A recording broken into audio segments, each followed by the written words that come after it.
What's going on, y'all? Micah here, and I'm back with another boxing video slash recap of the Misfits boxing card. And if you don't know who was on it, it's obvious right here. We've got your boy chasedemoor, some soft bro with 1 million followers on Instagram, Hasim Rahman Jr. versus Greg Hardy, who we've been kind of waiting to see what his real skill set is like. And then your boy Dean the Great versus Waleed Sharks. So I'm gonna let you guys know what I saw in the fight and what I think about it, and of course we'll compare notes down in the comments below. Let's get to it. So the first fight we're gonna go ahead and recap is your boy Hasim Rahman Jr. versus Greg Hardy. I'm pretty sure everybody was looking forward to seeing this and seeing what kind of showcase your boy Rahman Jr. was gonna put on. Was he gonna put a masterclass on, or was he gonna go out like a soft bro? And I think, you know, in a way, he went out like a soft bro.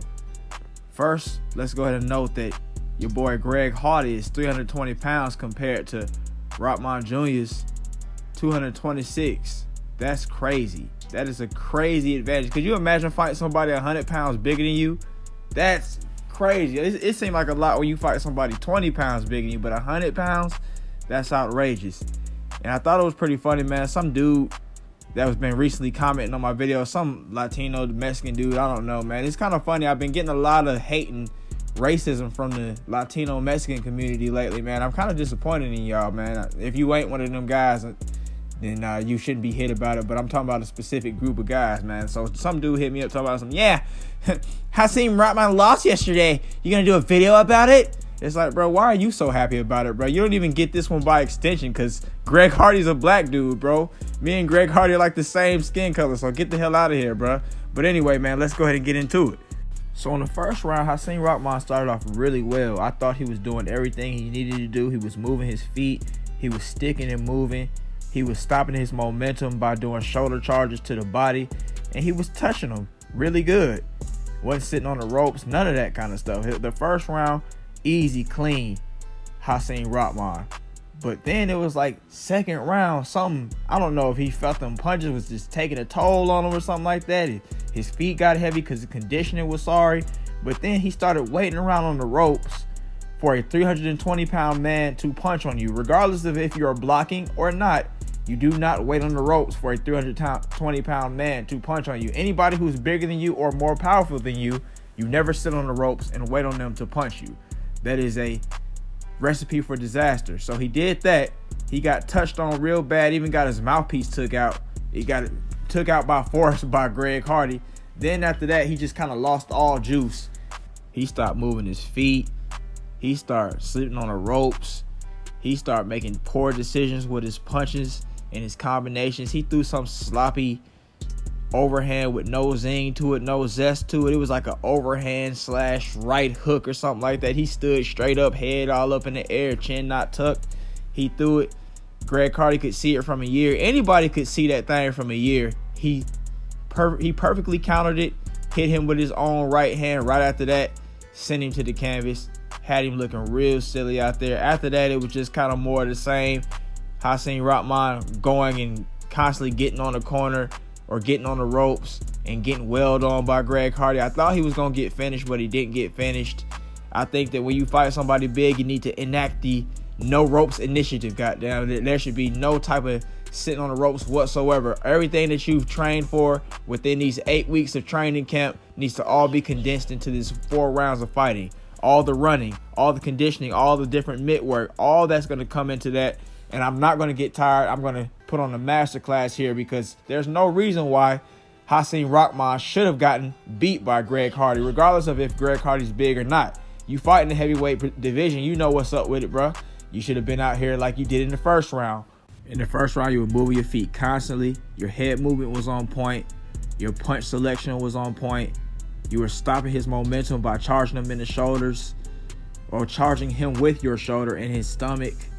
Just everything was just much better. But then I don't know what the hell happened after that. And a lot of people are going to probably be like, well, he did have a last-minute replacement. It was a last-minute replacement. Vitor Belfort was supposed to fight. So that's a whole different fight.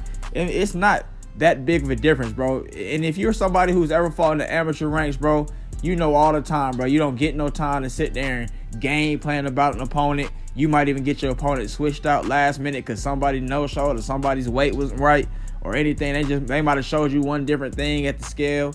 and then show you a whole nother thing when it comes time to fight. So it doesn't matter about all that, man. Greg Hardy's not no enigma to the point where, oh yeah, we got to see what he's doing. Yeah, Greg Hardy, my hat goes off to Greg Hardy because he's an elite athlete at such a big size. He's not one of them just big sloppy fat dudes. He's running around here probably running a 4.7 40 and still quick on his feet, still obviously powerful. So I mean that makes a difference. But Hasim Rahman should have been able to adjust, move his feet, constantly touch. Yeah, you probably not gonna get the knockout, bro.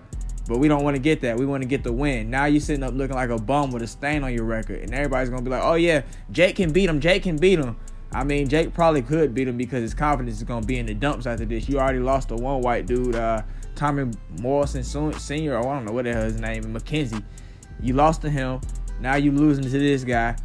What's next for you, bro? If you would have lost to Vitor Belfort, I think it would have been worse. But, I mean, you lost here, and it's no good, man. Sorry that you lost, man. I hope you come back and figure it out. Hats off to Greg Hardy. Hats off to both of y'all really for getting in there and fighting, man. Especially you taking that last minute 100-pound guy.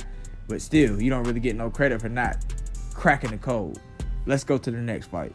Next, we got the soft bro battle of the century. You got your boy chasedemoor. Look how side this dude is, man. Look how soft bro he is, man. He looks like a girl while he's in the ring. Every time he gets in the ring, he makes a fool of himself to me. Like, anytime I've seen him in a physical altercation of some sort, he looks just out of place, dog. Like, and the guy he fought actually had an amateur MMA career, or I think maybe an MMA career. I think his name is obviously Josh Brueckner, and he was talking about, yeah, well, he was just one of the most sloppy opponents I've ever had.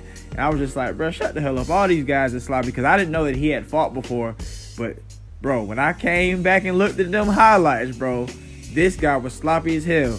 Hats off to Josh Brueckner. Dealing with sloppy fighters is just as hard as dealing with sharp fighters, man, because sloppy fighters they're obviously unorthodox because they're sloppy. So you're going to be out here running around like, trying to piece things together, trying to deal with the fact that they're constantly coming forward. They might be blitzing and sloppy as hell, but they're still getting stuff off.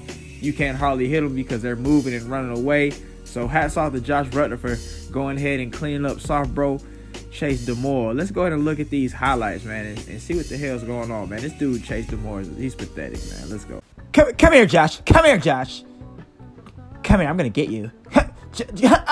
You hit me. Come here, Josh. Josh, why are you hitting me? Josh, come here. I'm gonna get you. Ow, Josh, my pretty hair. Ow, Josh. Come here, Josh. I miss. Josh. Come on, Josh. Ow, Josh, you're not supposed to hit me like this, Josh. What are you doing, Josh? Ouch. Josh. Oh, God. Josh, what are you doing, Josh? I'm done. I'm kind of giving up, Josh.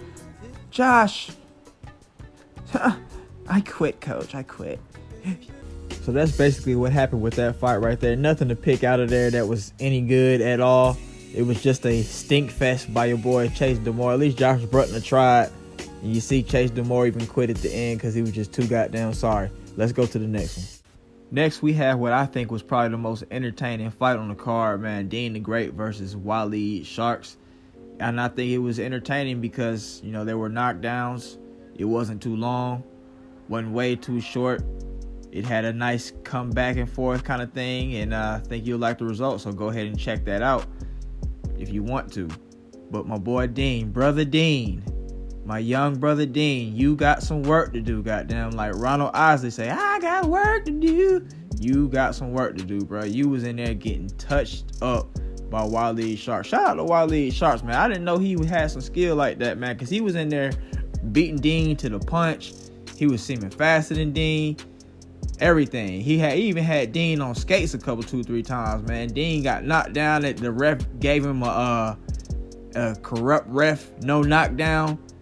And then he dropped him like twice in the second round.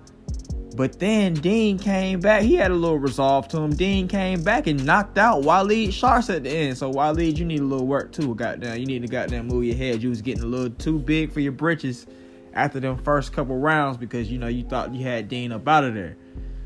But that was a good fight, man. I think that Dean, you need to continue to stay fighting these influencers because there is no room for that kind of skill set you have in an actual pro fighter rank. Unless you're going to be fighting bums that work at McDonald's or cab drivers for a little while to boost up your career. I'm not really sure what exactly you plan on doing with your career. I know you are a YouTube influencer because I've been watching for a while, man. I actually enjoy his content.